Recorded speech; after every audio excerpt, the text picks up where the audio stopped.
रोहित चंदावरकर, माझा पहिला प्रश्न हाच आहे की डोनाल्ड ट्रम्प हा सकाळी उठला, आज निर्णय घ्यायचा म्हणून घेतला असा आहे की नाही, सोची समजी सगळी राजनीती डोनाल्ड ट्रम्पही करतोय, अमेरिका फर्स्ट हे त्यांचं धोरण होतंच, आता ते ओनली अमेरिका असं काही राबवू पाहतायत, नेमकं काय? आशिष, अतिशय महत्वाचा विषय आणि एक थोडा वेगळा विषय, जास्त मोठा पर्स्पेक्टिव्ह परिप्रेक्ष्य असलेला तुम्ही आज निवडला, त्याबद्दल धन्यवाद. आणि त्याच्यात पुन्हा एकदा महायुद्धामध्ये मला इतक्या गॅप नंतर बोलवलं याबद्दलही धन्यवाद. तुमच्याशी बोलताना मुळात महायुद्धच गॅप नंतर सुरू होत आहे. हा, तुमच्याशी बोलताना तुमच्या प्रेक्षकांची कनेक्ट होताना विशेष आनंद मिळतो, कारण तुम्ही सविस्तर बोलवी देता आणि विषय व्यवस्थित मांडू देता वगैरे. त्यामुळे मी हा विषय मांडतो की जो सगळ्या जगाला अफेक्ट करतोय किंवा काय होतं हे बघा. अमेरिके अंतर्गत किंवा जागतिक पातळीवर सुद्धा दोन तीन गोष्टी आहेत. पहिली गोष्ट म्हणजे थोडा मतभेद आहे की डोनाल्ड ट्रम्प हे खरंच लॉंग टर्म मध्ये मेक अमेरिका ग्रेट अगेन हे त्यांचं जे मोटिव्ह आहे किंवा त्यांचं जे टार्गेट आहे ते अचीव्ह करू शकतील का. काही इकॉनॉमिस्ट म्हणतायत की आत्ता ज्या मार्गावर ते चाललेत त्याच्यानुसार ते करू शकणार नाहीत, उलट डॅमेजच होईल अमेरिकेचा. काही म्हणतायत की नाही नाही, अशा पद्धतीने चीन असेल, भारत असेल, अन्य युरोपियन युनियन असेल, हे सगळे ज्या पद्धतीने अमेरिकेवर टॅरिफ लावत आले इतकी वर्ष, तर तसंच टॅरिफ अमेरिकेने सुद्धा लावणं हे योग्यच आहे, लॉजिकलच आहे, आणि त्याच्यातून एक प्रकारचा बॅलन्स येईल असं काहींचं म्हणणं आहे. नेहमीप्रमाणे इकॉनॉमिस्ट जगातलं आंतरराष्ट्रीय पातळीवरचं, आणि मी सीएनबीसी बघतोय, एनबीसी बघतोय, MSNBC बघतोय अमेरिकेतलं रोज, आणि सगळं मॉनिटर करतोय, त्या आधारावर मी तुम्हाला काही गोष्टी सांगतो तुमच्या प्रेक्षकांना. झालंय असं की अमेरिकेची इकॉनॉमी मॅन्युफॅक्चरिंग पूर्णपणे थांबल्यामुळे, किंवा मॅन्युफॅक्चरिंग हे सेक्टर, उत्पादन सेक्टर हा पूर्ण अमेरिकेतून बाहेर गेल्या 2-3 दशकांमध्ये गेल्यामुळे जॉब्स फार प्रमाणात गेले, आणि कामगार वर्ग जो आहे अमेरिकेतला, विशेषतः मध्य अमेरिका, जे विस्कॉन्सिन, मिनेसोटा ही राज्य जी आहेत, मध्य अमेरिका, दक्षिण अमेरिका, टेक्सास, अमुक तमुक वगैरे, डेट्रॉइट शहर आहे जिथे म्हणजे कार्स आणि ऑटोमोबाईलचा तो हब आहे वगैरे, हे सगळे ठिकाणी जॉब्स, नोकऱ्या फार मोठ्या प्रमाणावर गेल्या. याचं कारण मॅन्युफॅक्चरिंग हे पूर्णपणे गेल्या 20-30 वर्षात चीनमध्ये गेलं, व्हिएटनामला गेलं, भारतात आलं, अन्य ठिकाणी गेलं वगैरे वगैरे, आणि त्याच्यामुळे एक जॉब लॉसेस आणि हे सगळं झालं. त्याच्यावर ट्रम्प यांचा फोकस आहे. त्यांचं असं म्हणणं आहे की मॅन्युफॅक्चरिंग परत आणण्यासाठी, अमेरिकेत परत आणण्यासाठी, सगळ्या वस्तूंचं उत्पादन आणि सगळ्या गोष्टी ह्या अमेरिकेतच व्हाव्या यासाठी, आणि त्याच्यातून रोजगार निर्मिती होण्यासाठी मी ही पावलं उचलतोय वगैरे वगैरे, असा तो सगळा त्यांच्या मांडणीचा भाग आहे. आणि त्याच्यामध्ये त्यांना अनेक उद्योगपती इन्क्लुडिंग इलॉन मस्क सारखे वगैरे हे पाठिंबा देत आहेत. आता पुढे आपण एक पाऊल टाकू. डॅमेज जो झालाय तो कुठल्या एक्सटेंटला आहे हे बघा. अमेरिकेमध्ये मॅन्युफॅक्चरिंग थांबलं, त्याच्या पुढे एक एक पाऊल टाकत अमेरिका गेली. अमेरिकेत सर्व्हिस सेक्टर वाढला, अमेरिकेत इतर गोष्टी वाढल्या, आणि एक प्रकारे मॅन्युफॅक्चरिंग पासून अमेरिका दूर गेली. या गोष्टीला आता 20 वर्ष, 30 वर्ष झाली, आणि 10 वर्षात तर असं झालं की अमेरिकेची सप्लाय चेन पूर्णपणे चीन, व्हिएटनाम, भारत आणि अन्य गोष्टीवर अवलंबून राहिली. आता एकदम झटका देऊन हे उलट होईल का, याच्याबद्दल अतिशय चिंतेचं वातावरण जगात असल्यामुळे गेल्या 4 दिवसात आशिष, जवळपास $7 ट्रिलियन ची व्हॅल्यू ही व्हॅनिश झालेली आहे म्हणजे मार्केट्समधनं, ग्लोबल स्टॉक मार्केट्समधून. तेवढी तुम्ही विचार करा की भारताची इकॉनॉमी, देशाची एंटायर अॅन्युअल इकॉनॉमी ही $4 ट्रिलियन आहे, आणि ती $5 ट्रिलियन पर्यंत न्यायचं आपण पुन्हा पुन्हा बोलतोय. जगातल्या 5व्या नंबरची इकॉनॉमी आपली. त्या इकॉनॉमीपेक्षा 1.5 जवळजवळ आकाराची व्हॅल्यू, अर्थातच ती नोशनल व्हॅल्यू आहे, ती ऑन पेपर व्हॅल्यू आहे, पण ती पूर्ण नष्ट झाली ह्या ट्रम्प यांच्या 4 दिवसातल्या ज्या काही गोष्टी त्याने केल्या त्याच्या आधारावर. आणि एक मोठा झटका सगळ्यांना बसलाय, आणि सगळ्यांना असं वाटतं की अगदी 1929ची मंदी सोडून द्या, अगदी तेवढं नाही, पण 2008ची लेमन ब्रदर्स आणि त्याच्यानंतरचा जो क्रायसिस झाला त्या टाईपची जी मंदी होती ती परत येते का. आता मी तुम्हाला एक लॉजिक सांगतो का ही चिंता आहे. तुम्ही लक्षात घ्या, इकॉनॉमिक्सचा मी अभ्यासक आहे, मुख्यतः महाराष्ट्रात. जरी मी महाराष्ट्राचं राजकारण वगैरे याच्यावरच खूप बोलत असलो किंवा लिहित असलो वगैरे, तरी इकॉनॉमिक्स हा माझा खरा अभ्यासाचा विषय खूप वर्ष राहिलाय. त्याच्यातनं सांगतो की जगातली तुम्ही एम्प्लॉयमेंट बघा किंवा इकॉनॉमिक ऍक्टिव्हिटी बघा, ती कुठून कुठे गेली आहे गेल्या 40, 50, 60, 70 वर्षात. कुठल्याही देशाचं तुम्ही प्रोग्रेशन बघा, ते शेती सुरुवातीला शेती यावर कुठलाही देश असतो त्याच्यातनं सगळं चालू असतं. शेतीतून तो उत्पादन म्हणजे मॅन्युफॅक्चरिंग मध्ये जातो. त्याच्यामध्ये सगळं जातं जे भारताचं झालेलं आहे गेल्या काही वर्षामध्ये, की उत्पादन, कार्सचं उत्पादन, अनेक इतर गोष्टींचं उत्पादन, मशिनरी, अमुक तमुक ह्याचं उत्पादन वगैरे वगैरे.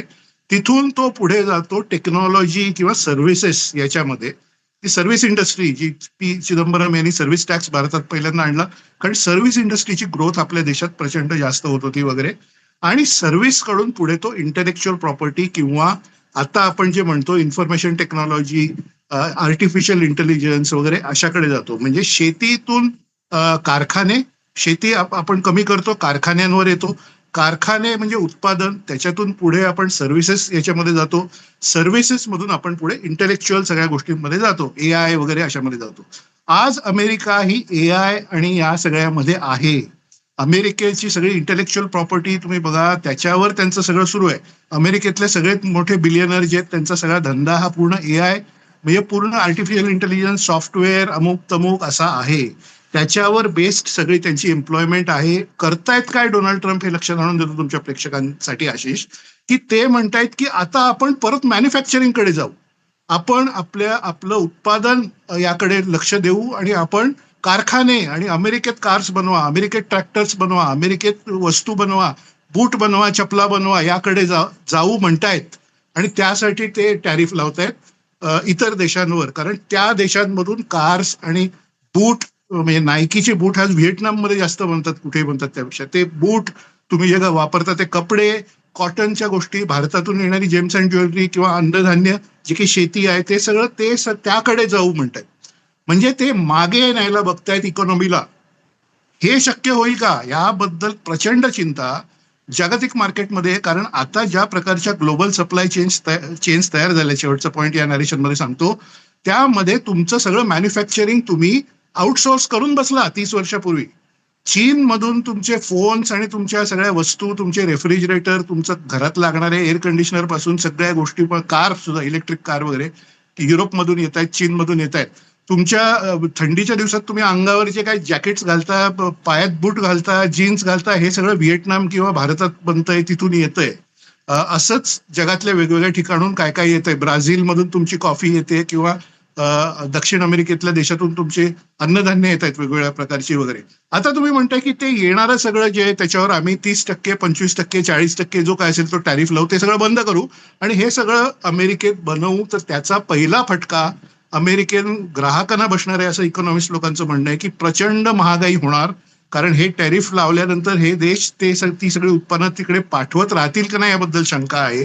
दुसरी गोष्ट म्हणजे मंदीच्या दिशेने जाणार, कारण लोकांचा सगळा खर्च हा अन्नधान्य आणि बेसिक कपडे, पादत्राणं, बूट, अमुक तमुक या सगळ्या गोष्टींवर विकत घेण्यावर इतका वाढणार आहे की ते कुठल्या इतर गोष्टी करणार नाहीत. ते कार्स वगैरे विकत कदाचित घेणारच नाहीत, जुन्याच वस्तू वापरत राहतील वगैरे वगैरे. म्हणजे ती इकॉनॉमी श्रिंक होणं, ज्याला आपण म्हणतो, इकॉनॉमीचं संकुचन होणं, संकुचित होणं, ती वाढण्याऐवजी या दिशेने हे सगळं जाईल असं दिसतंय. त्यामुळे ट्रम्प यांनी हा निर्णय अत्यंत घाईनी आणि एक ज्याला हेडस्ट्रॉंग असं अमेरिकेत इंग्लिशमध्ये आपण म्हणतो, की एक डोकं तापलेल्या अवस्थेमध्ये घाईघाईने घेतलेला हेडस्ट्रॉंग अशा परिस्थितीतला निर्णय आहे की काय.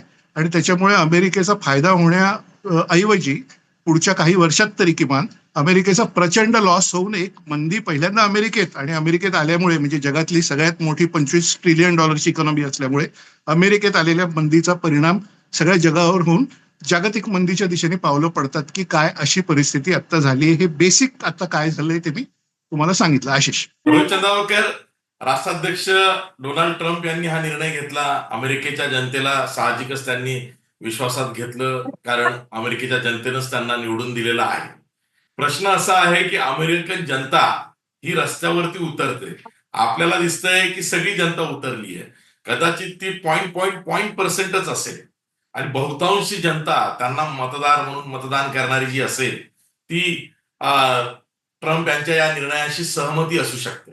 कारण एक व्हिडिओ आलेला आहे, तो आलाय रोनाल्ड रिगन यांचा, आणि त्यामध्ये रोनाल्ड रिगन असं म्हणतायत की काही जण मला सुचवत आहेत टेरिफ वाढवा, वर्ल्ड ऑर्डर तुमच्या बाजूने करा, पण हे इतकंसं संयुक्तिक नाही, कारण आपल्याला शेवटी जगात राहायचं आहे. डोनाल्ड ट्रम्प यांना जगाशी संवाद नकोय, त्यांना असं वाटतंय का की अमेरिका सर्वात श्रीमंत त्यांना बनवायचा, तर हाच एक मार्ग आहे आणि जग ऑटोमॅटिक त्यांना फॉलो करेल. पण त्याच वेळेस ते रशियाशी किंवा व्लादिमीर पुतीन यांच्याशी जुळवून घेताना दिसतात.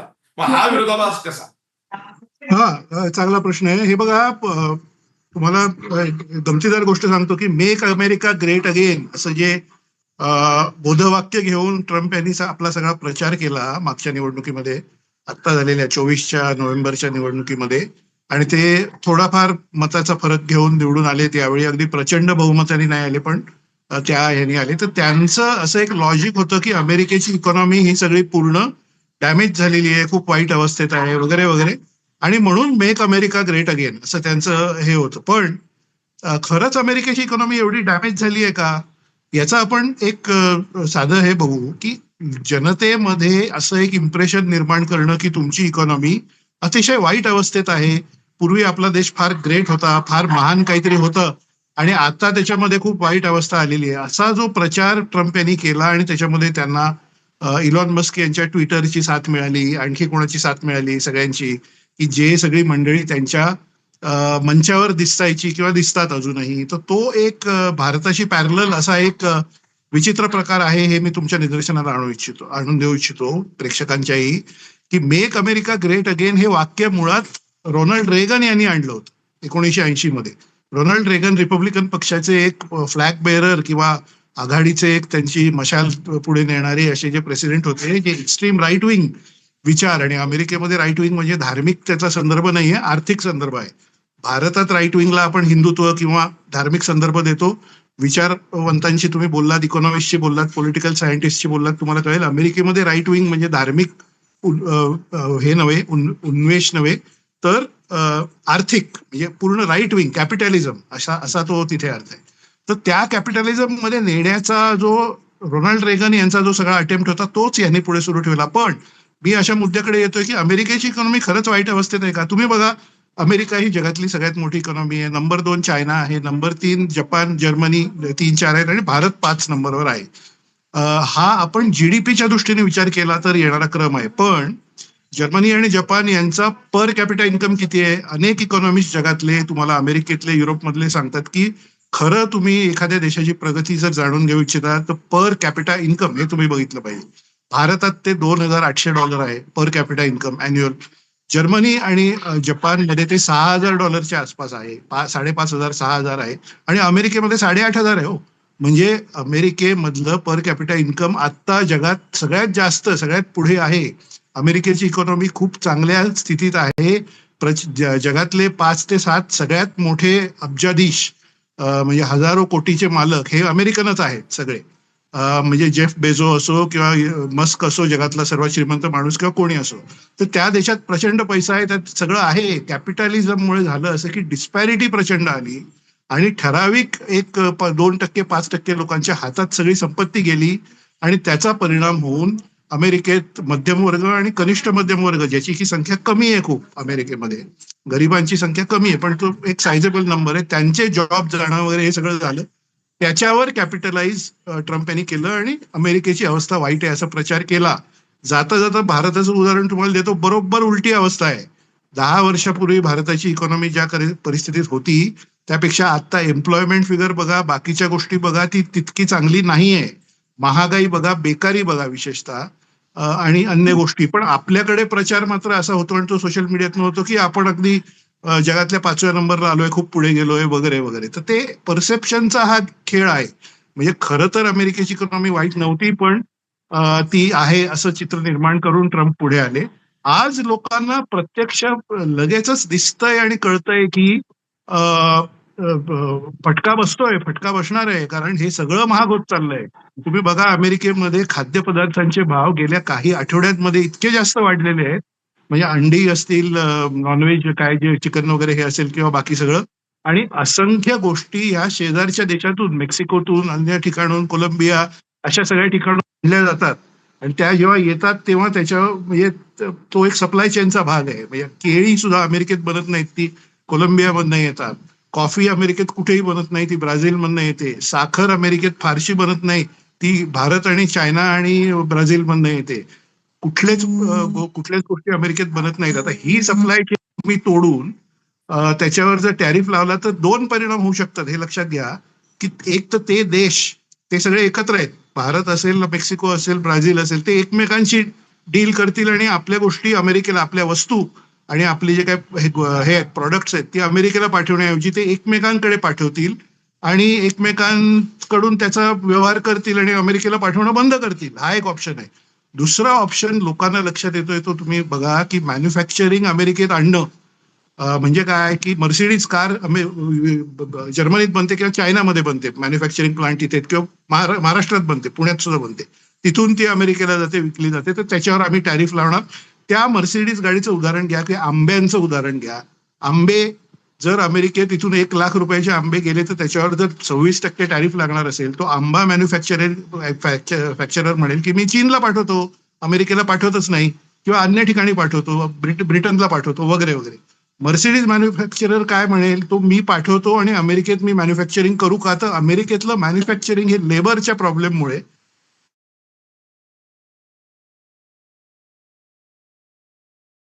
मी फोर्डची किंवा जनरल मोटर्सची कार घेतो अमेरिकेत, ती मला स्वस्त पडते आहे. त्या अर्थाने तिथलं मॅन्युफॅक्चरिंग थोडं एनकरेज होईल, ते ठीक आहे. पण ट्रम्प यांचं जे आर्ग्युमेंट आहे की $6 ट्रिलियन, एक ट्रिलियन म्हणजे 1,00,000 कोटी, $6 ट्रिलियन फटका आता जो बसला आहे, $6-7 ट्रिलियन, तो आम्ही टॅरिफ मधनं भरून काढू. पण टॅरिफ टॅरिफ हा देऊन, अमेरिकन गव्हर्नमेंटला देऊन, परदेशी जे उत्पादक आहेत ते अमेरिकेत मालच पाठवणार नसतील, म्हणजे भारतातून आंबे पाठवणारे, आंबा निर्यात करणारे जे लोक आहेत, साखर निर्यात करणारे जे लोक आहेत अमेरिकेला, ते म्हणतील की आम्ही चायनाला पाठवतो, आम्ही युरोपला पाठवतो, अमेरिकेला पाठवणं परवडतच नाही, असं जर होणार असेल तर तो टॅरिफ कुठनं तुम्ही भरून, तो आता जो लॉस झालाय तो कुठनं भरणार. आणि मॅन्युफॅक्चरिंग अमेरिकेत इतकं महाग आहे की ते तुम्ही म्हणजे ते लेबर इतकं महाग आहे आणि एकतर कामगार आता उपलब्धच नाही आहेत, कारण ते सगळं इकॉनॉमी पुढे गेलेली आहे. अशा परिस्थितीत तुम्ही कशी ही भरपाई करणार, असा एक मोठा प्रश्न तिकडचे इकॉनॉमिस्ट सुद्धा विचारत आहेत. त्यामुळे हा सगळा एक जटिल असा एक सगळा हे झालेला आहे आणि ते लोकांना दिसतंय की पुढची 4-5 वर्ष तर याच्यातनं काही मार्ग निघणार नाही. आणि शेवटचा पॉईंट सांगतो की ट्रम्प यांचे समर्थक जे आहेत त्यांचं आर्ग्युमेंट असं आहे की हे लॉंग टर्म मध्ये फायद्याचं आहे, लॉंग टर्म मध्ये फायद्याचं आहे, आता तुम्हाला फटका बसेल, लॉंग टर्म मध्ये फायद्याचं आहे. हे ऐकल्यानंतर मला आपल्याकडचे मोदी सरकारने केलेल्या नोटबंदीची आठवण आली. लॉंग टर्म मध्ये फायद्याचे आहे, लॉंग टर्म मध्ये फायद्याचं आहे. कसलं लॉंग टर्म मध्ये फायद्याचं आहे? आज गेल्या वर्षी झालेल्या निवडणुकीमध्ये प्रत्येक शहरामध्ये 5-5 कोटी रुपयाची कॅश पकडली जाते. दिल्लीमध्ये कोणाच्या तरी घरात खोलीभर नोटा पकडल्या जात आहेत. सगळा 17 लाख कोटीचा व्यवहार परत कॅशवर आलाय. आणि जे काही 2% जीडीपीला फटका बसला तो तर बसलाच, त्याच्या व्यतिरिक्त बाकीच्या गोष्टी सांगितल्या होत्या की काळा पैसा थांबेल, अमुक होईल, तमुक होईल वगैरे, ते काही झालेलं नाही. लॉंग टर्म म्हणजे आता आणखी किती लॉंग टर्म. 2016 मध्ये नोटबंदी झाली, आज आपण 2025 मध्ये बसलोय, 9 वर्ष झाली, काहीही नोटबंदीचा फायदा झाला नाही. लॉंग टर्म मध्ये काही झालं नाही. शॉर्ट टर्म मध्ये तर वाटोळं झालं इकॉनॉमीचं, विशेषतः कृषी क्षेत्राचं, जिथे सगळे व्यवहार रोखीत चालतात आणि ज्यांना मुळात इन्कम टॅक्सच नसतो, त्यामुळे तिथे काही ब्लॅक वगैरेचा प्रश्न नसतो. तिथे का लावलं गेलं सगळं काही कळत नाही कोणाला. तसंच हे आहे की लॉंग टर्म मध्ये फायदा होईल, म्हणजे आपली एखादी पॉलिसी पूर्ण फसली आणि त्याचं वाटोळं झालं की हे दिसतंय, लोक रस्त्यावर उतरतायत आणि 6 ट्रिलियन किंवा 7 ट्रिलियनची वेल्थ ही इव्हॅपोरेट झाली, म्हणजे हवेत गेली निघून.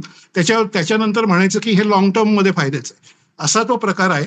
लॉंग टर्म म्हणजे आता किती, 20 वर्ष, 25 वर्ष, 40 वर्ष का काय, ते आपण बघू. आशिष.